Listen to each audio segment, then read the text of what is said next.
Beautiful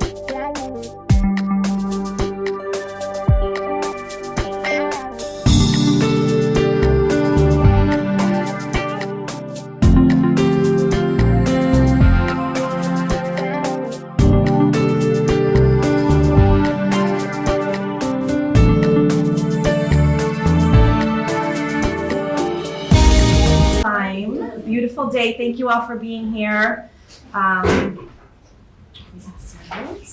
My name is Kathleen Curry. I'm the Vice President of the Board of Lawrence History Center. Our President, Mike Kern, is traveling, so that's why I get to be in this spot today, which I'm very grateful for.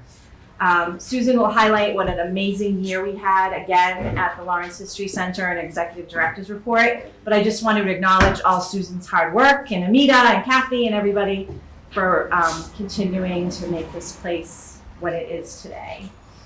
We're gonna call to order the meeting, and the first order of business is our secretary's report, and Sarah Morin will present that to us. Good morning, everyone. Thank you so much for coming to the annual meeting today. In your packet, you have the minutes from last year's annual meeting. If you wouldn't mind just taking a look over it, and we'll call a motion to accept it.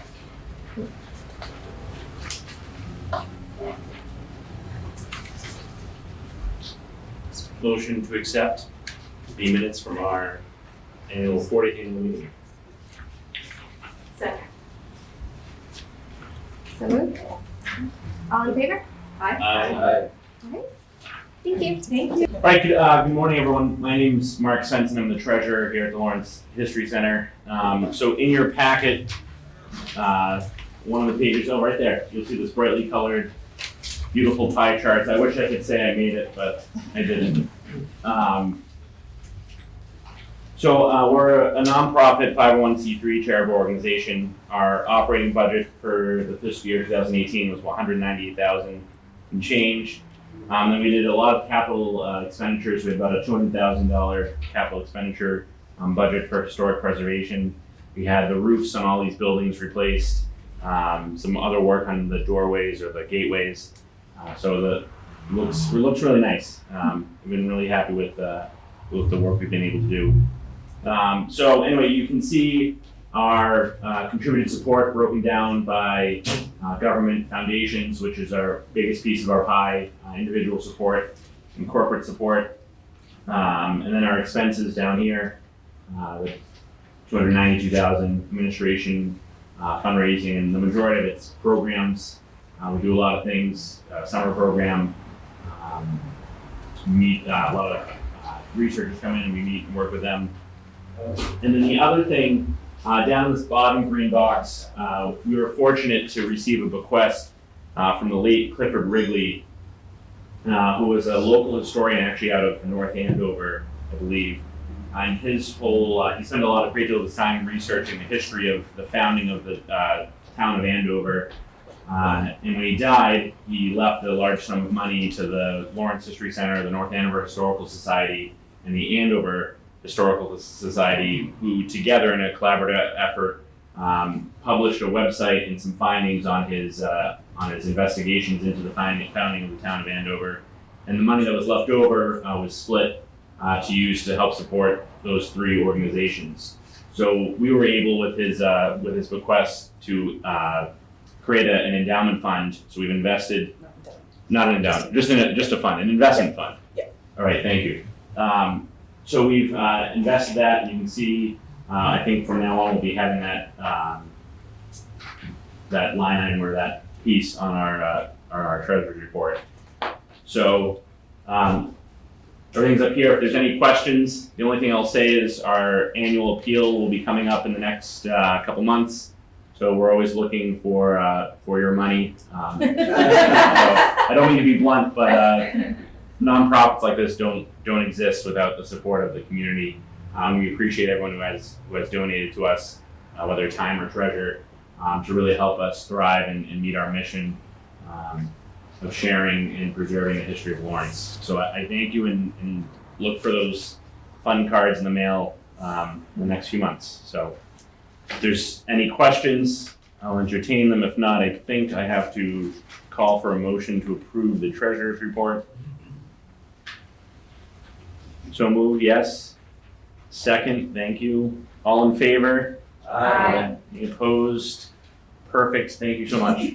As usual, we have a phenomenal board, and I'm so excited to share some new additions to our board for the 2019-2020 slate. And not everybody's here. I think Lawrence is the only one here. So, SVP, right? So, I'll just introduce the three new additions to our board. Angel Flores is a founding member of the poetry group that was known as Guerrilla Society. He has also been a writing leader with Andover Bread Loaf and Rising Loaves, which has been in this building and all through the complex for the last few years. His participation in food management and leadership has led him to think that he could impact more. So he is currently working with special education at the Weatherby School in Lawrence. Andy Kelly is a graduate of Boston College, Carroll School of Management, and has worked in higher education for over 25 years, specializing in marketing and missions for training in vocational schools. In 2004, he founded ESM Digital in Andover. He serves as its CEO. He's also the administrator of the popular Facebook group Minga Valley, a group that has over 20,000 followers and shares memories of growing up in the Merrimack Valley. I had to explain to my husband from New York what Minga meant. That was an interesting conversation. And Glennis Sanchez earned her Master's of Education in Community Engagement from Merrimack College and is the Director of Research, Family Attention, and Cognition Training Research Study in Dorchester, an organization dedicated to connecting families and schools by preparing educators to engage all families in equal partnerships that are essential to student success. Amen to that. Locally, Glennis serves as the current president of the Bread and Roses Heritage Festival Committee. And Glennis is here, so thank you for joining our board. You're gonna have fun with us. So those are our new friends that are on our board. If you look at this page, I am Kathleen Curry. I am still here. I have one more year left, right? One more year with me as vice president in this current term. I haven't left yet. We're excited to introduce Mark Cutler. He's agreed to be the second vice president. I think it's important that as an organization we, look long term. So that's a new role that we've started to have. So thank you, Mark, for agreeing to do that.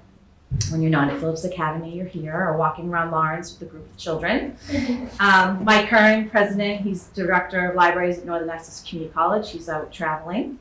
Sarah Morin just presented our secretary's report. She's newly at Greater Lawrence Community Action.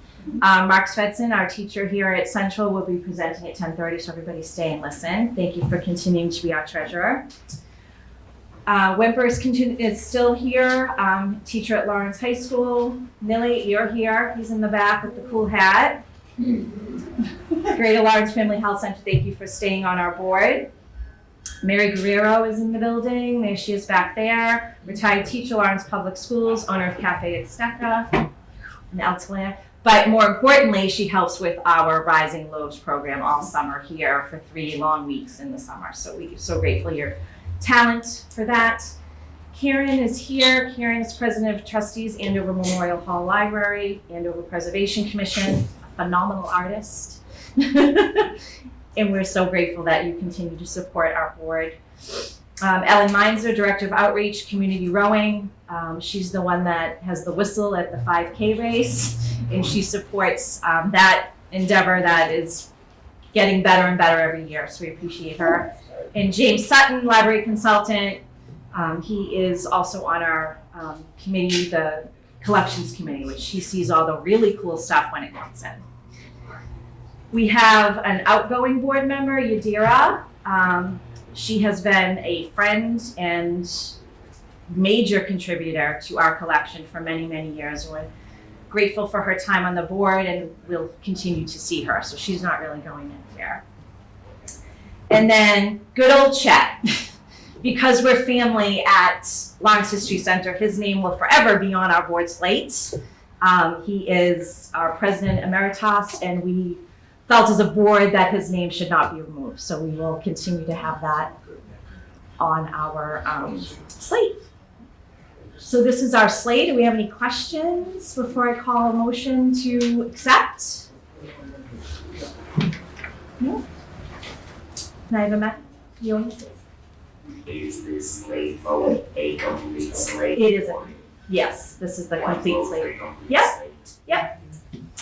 Can I have a motion to accept? Or second? Second. All in favor? Aye. Great, thank you so much. Motion to adjourn. And we're gonna have a motion to adjourn the meeting and then all the fun stuff will happen. Can I have a motion? Second? Second. All in favor? Aye. Thank you so much, everybody. Welcome, everyone. I think I know most of you, but for those who don't, I'm Susan Grabsky, the director of the Lawrence History Center. I've been in this really wonderful position for the last 8.5 years, and couldn't have enjoyed every minute any more than I did, and that is because of the people in this room, by extension, staff, volunteers, board members that weren't able to be here today. It takes many people to make what we do possible.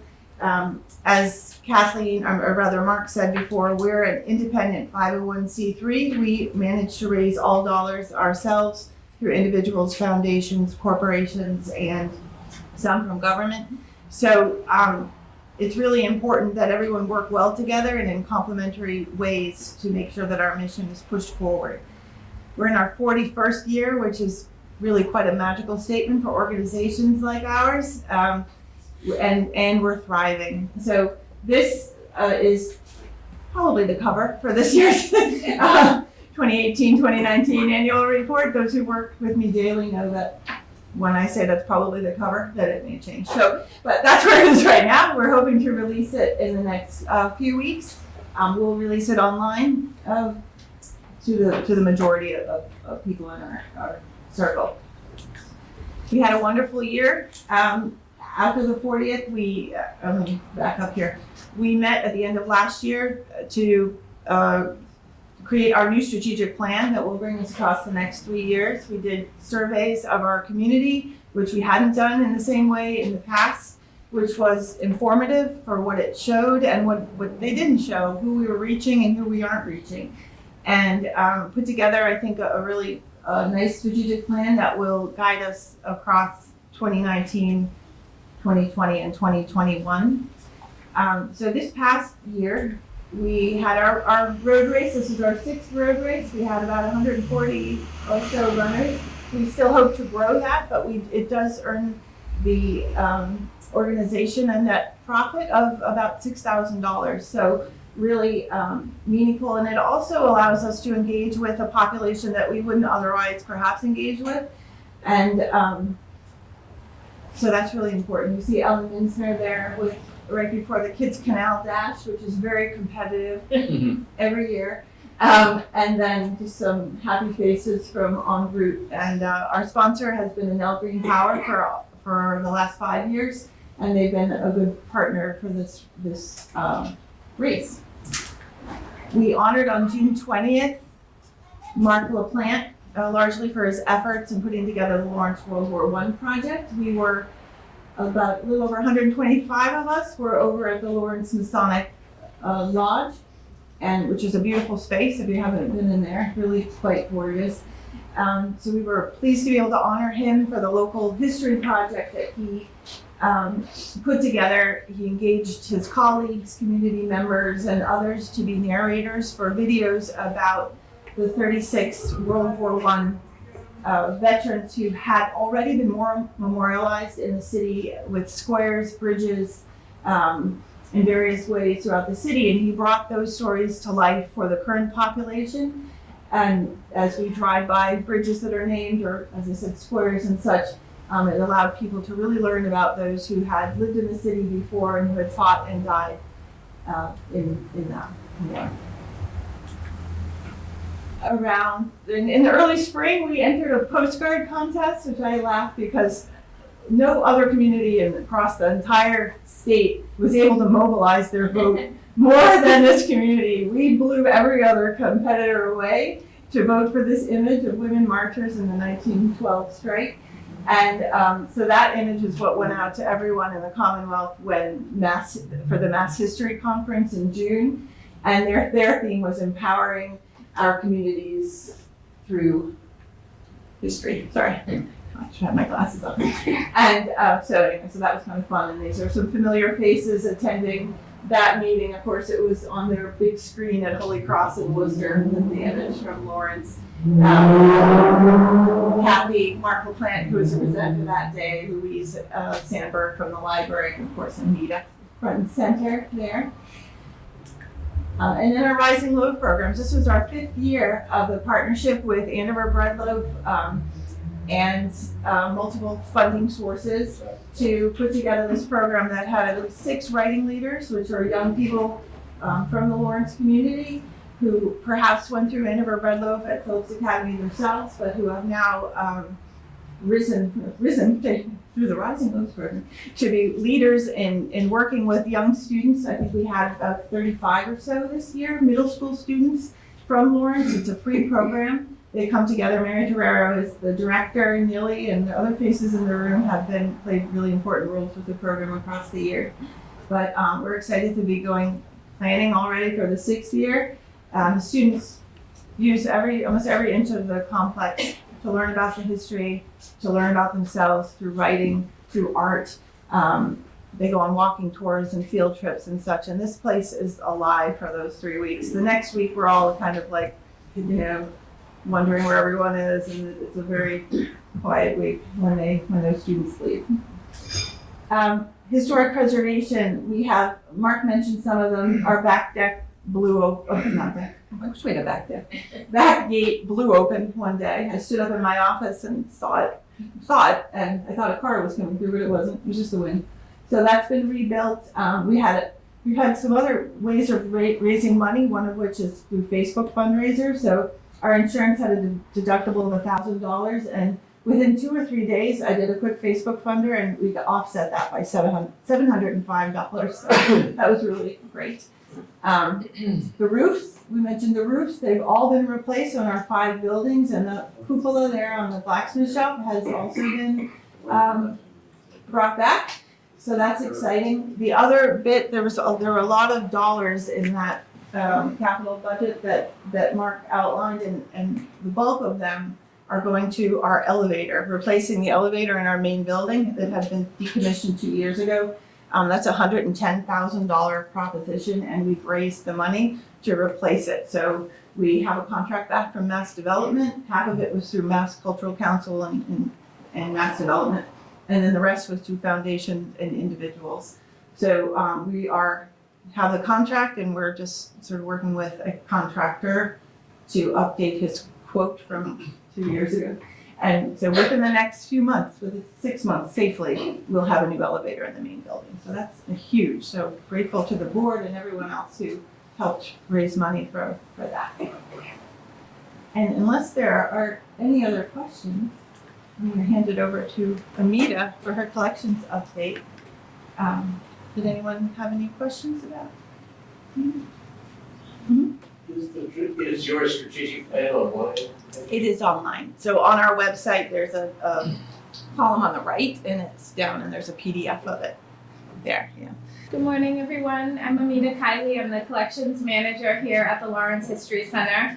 I want to thank everyone for coming, and to start, just thank all of our, I was going to say all of our staff, so Susan, board members and volunteers, because I wouldn't be able to do what we do with a collection without the help of all these generous people, both here today and not here today. We had a global year for the collection of the Lawrence History Center for our archives. It was once said that all the world comes to Lawrence, and we see this through our visitors and through our researchers and even through our volunteers.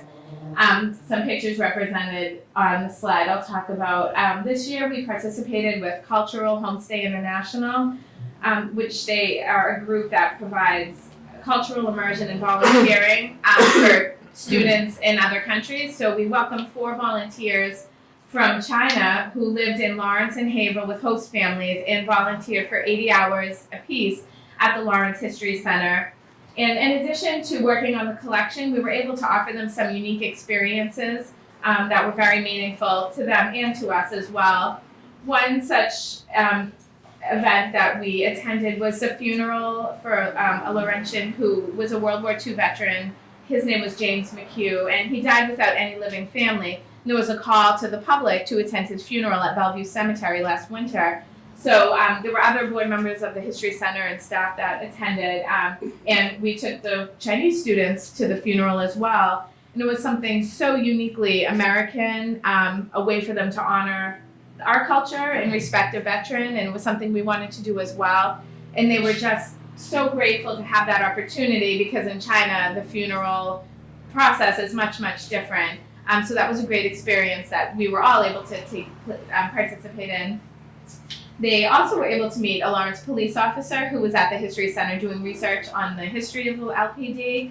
And when he first came in, he has a gun on his holster, and he's the kindest, most soft-spoken man, Officer Abel Kano. Some might know him. And they were just awestruck to actually meet a police officer in person. And he talked with them, he answered questions. He even came back the next day and brought them Lawrence Police Department badges. Mm-hmm. So those are now with them in China. Now they're working together. Yeah. In addition to the international volunteers, we fielded research requests from every corner of the world this year. We had a couple students from Baghdad, Iraq, from a university there, email us for help regarding the strikes of 1919 and 1912. And it's just incredible when you think someone in Baghdad right now is typing an email to Lawrence to learn about our history. It's really amazing. So we helped a few students there. We were able to provide a researcher from Poland a picture of her grandmother that we had in our archive. She had never seen this picture, but it was in our Polish National Catholic Church collection. And again, in our vault upstairs, in a box, is a picture of someone's grandmother, who lives halfway across the world. And it's just because of donations from you all and the generosity of people able to keep the archives going, we're able to help these people from all over the world from this compound in Lawrence. We had 2 researchers from Australia who were able to piece together their family trees using our city directories and our Board of Health collection. We had a professor from University of Southern Denmark who Kathy Flynn, our head researcher, spoke extensively with, and his interest was in mortality rates in Lawrence 100 or so years ago in the sewer system and water filtration and how that all connected. And again, we have records here that no place else in the world has, and so they need us to exist to answer these questions. The way we're able to answer these questions is through continuously welcoming in new donations and processing them and cataloging them, and we're able to do all that with the help of our amazing team of volunteers. Some of our kind of daily volunteers, Rick Wetmore and Tom Walsh, and of course Kathy. And then we have volunteers in this room that help us out on occasion, and Mary Jo also, I think she's out at the gate there. But every day these volunteers come in and they catalog the new donations, they get them ready to be made available to researchers. So we received in 2019 over 70 different donations. Donations range from everything from just one picture to something like 50 boxes of material. So this year we received records from the American Woolen Company and the estate of William Wood, and this donation was facilitated by Jonas Spenza and David Meehan, and we just couldn't be more proud to welcome these records to our collection. We have a very defined process of how we'll make these records available and the steps we'll take to ensure they're kept in their original order, because I can't think of another place that will have a collection with this amount of depth. And once it's a little more processed, I know there'll be students from business schools and businessmen and everyone interested in exploring these records further. And again, we couldn't get something like that without our volunteers and being the eyes and ears and letting us know what's available and advocating for us to get these collections to the History Center. In 2018, the Julian Sapir Polish American Veterans Post closed down. That was on Monmouth Street. And this again, we were able to get in there and get records from their collection, from their organization to have to bring into the Lawrence History Center. Julian Sapir was the first Lawrence serviceman to die in World War II during Pearl Harbor. He died the attack on Pearl Harbor. So they gave us uniforms, about over 1,300 photographs, records from the club, certificates, and much more. And it's so important that we document these clubs as they close or as they get smaller, because Lawrence was once home to so many different ethnic clubs that provided camaraderie and assistance and just comfort to newly arriving immigrants that really built the city over the years. Sometimes these new donations answer old questions. We received a question a few years ago. Someone wanted to know about an organization called the Old Time Clippers.